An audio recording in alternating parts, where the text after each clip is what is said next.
Hello everyone and welcome to QualityOldHomm. Today we are making another tier list, kind of initial tier list to be more precise, about Homm Olden Era units, and this time we are rating the Schism factions units. And the tier list is based on kind of initial impressions, so based on one unit test, and furthermore one playthrough of single hero challenge and another playthrough of classic map. And I think rating these units is somewhat more difficult because the faction seems to be relying quite a bit on special abilities that kind of work together and combined with spells, etc, etc. So the units are not only kind of pure fire and forget type of units, but they kind of need to interact. Of course, in my opinion, you get those focus points at too slow a pace, so at least I don't get to use too many unit abilities during a battle, but let's see. Feel free to comment if you disagree with my rating. Let's begin with tier 1. First we have Rashoth, and I think they're rather horrible units. They have their special ability to kind of raise friendly Rashoths from fallen friendly stack. But at least in my testings, and even in those playthroughs, I practically never get to use that ability. Well, perhaps once, and I raised one of them. So, yeah, I think it's a bad unit. It deserves a D tier. So you should try to upgrade it. Then we have Stinging Rashoth. If we consider how well it fares against melee units in battle, it doesn't really fare that much better than the unupgraded version, but why I'm going to give it B tier is that it's a missile unit. So basically in the early game you can win battles with that unit without suffering too many casualties. So high B, perhaps even I should give them low A. Let's give them low A. Yeah, so quite an improvement for that. And then we have this Ferocious Rashoth. And once again, the basic stats are not that great, but it attacks or can attack 3 enemies at once. And at least when making the unit test, that was really cool ability. It actually dealt, say, 3 times more damage than either of these. So that was quite impressive, and actually it beat all tier 2 units and actually almost all tier 3 units as well in damage output. So really impressive. I think it deserves clearly a strong A tier. Of course, in real game not quite as valuable, but I was really impressed by its performance in the unit test. Then let's move to tier 2. First we have Cultist. And I have to say that I was kind of disappointed in this unit, in the unit test, and in most of the playthroughs as well. And the reason is that, for some reason, the AI seems to target these guys quite early. So they don't get to do that much. On the other hand, they have that long distance attack to 2 hexes, so basically they don't get retaliation if they use that. So that's cool, but otherwise than that, I think the unit kind of feels relatively weak, and I'm going to give it C tier. And the only reason for C tier is that long reach attack. So kind of the saving grace for it from D tier. Then we have the upgraded variant. And they do perform somewhat better. The abilities they have can be rather decent if combined with some cold damage, for instance.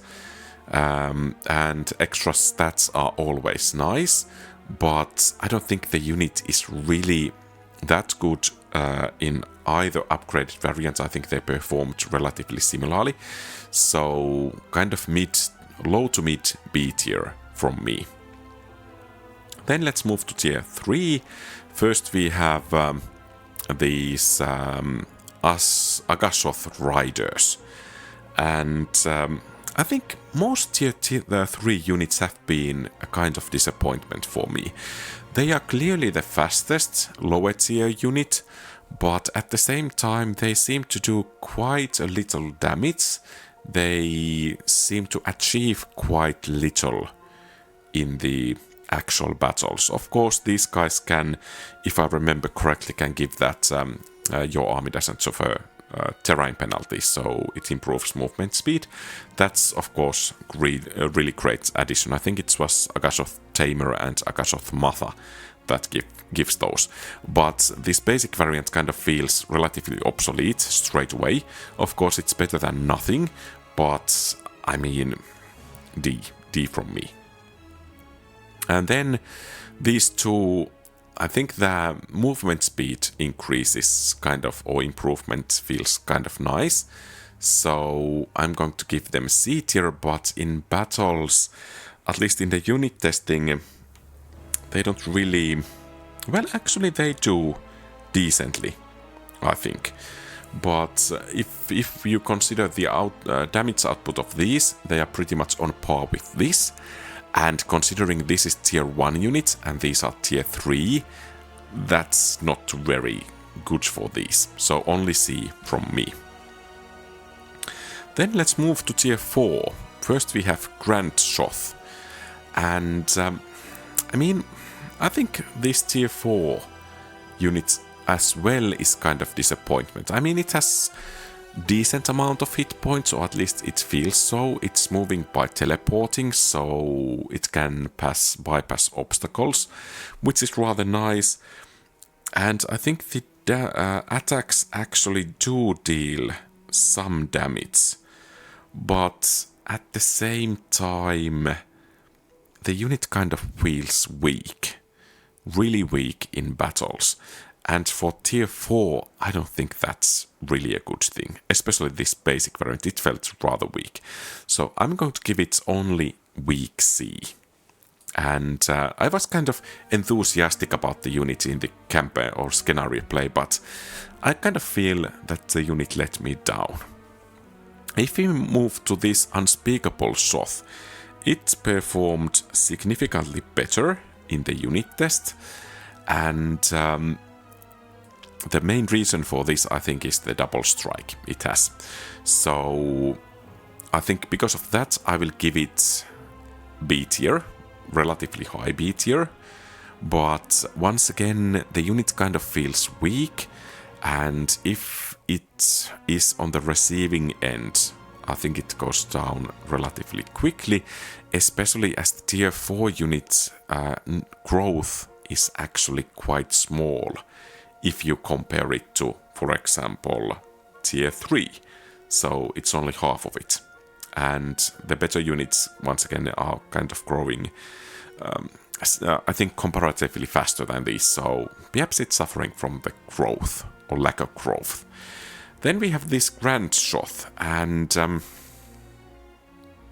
I mean, it performed in the battle really badly. Once again, teleport or fast mover, but I don't think its abilities are actually that great in battle.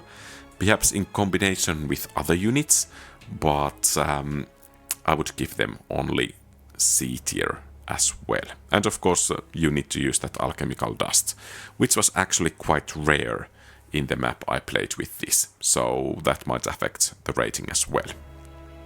Then let's move to tier 5.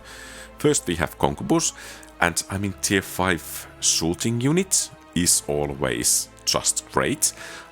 In the scenarios, I kind of thought that my game started rolling after I got these units. So that's the reason I'm going to give them A tier, even though they didn't perform that well in the unit testing. Then we have Mistress of Chains, which is a bit more of kind of special ability unit than that basic Concubus. And in battle performance, it really didn't do that much better. And of course, in hero versus hero battle, perhaps this unit would shine a bit more. But since it didn't perform better and it costs more to get and the upgrade costs more, I think it kind of feels like a downgrade against neutral creeps. So because of that, I'm going to give it only B tier. Then we have this Bewitcher, and once again it's performing actually the best of these, and some extra abilities compared to that basic Concubus, so I think a slightly stronger A tier is okay for it, because once again the costs are increasing, especially that alchemical dust, which is can be a critical resource at times. So A tier from me. Then let's move to tier number 6, and I have to say that I was really impressed with these units. All of these 3 have the ability that their damage actually increases as the distance to the enemy increases. So it makes them great for sniping, for example, enemy shooters from the map, hitting enemy melee units as far from possible, and they are also rather decent melee fighters. By the way, I have to add to these tier 5 units, they don't receive melee penalties, at least these upgraded variants, and they can shoot even if enemies next to them, so that's really nice as well. But back to tier 6, they performed rather well in battle, and even these unupgraded variants managed to beat the test enemy, actually the first unit to do so. Of course, they are somewhat harder to get, so strong A. And I think for these, so Arbitrator gets strong A, Rift Arbitrator I think I will give weak S, some additional abilities that make it even better, and its survivability is somewhat greater than that of the basic variant.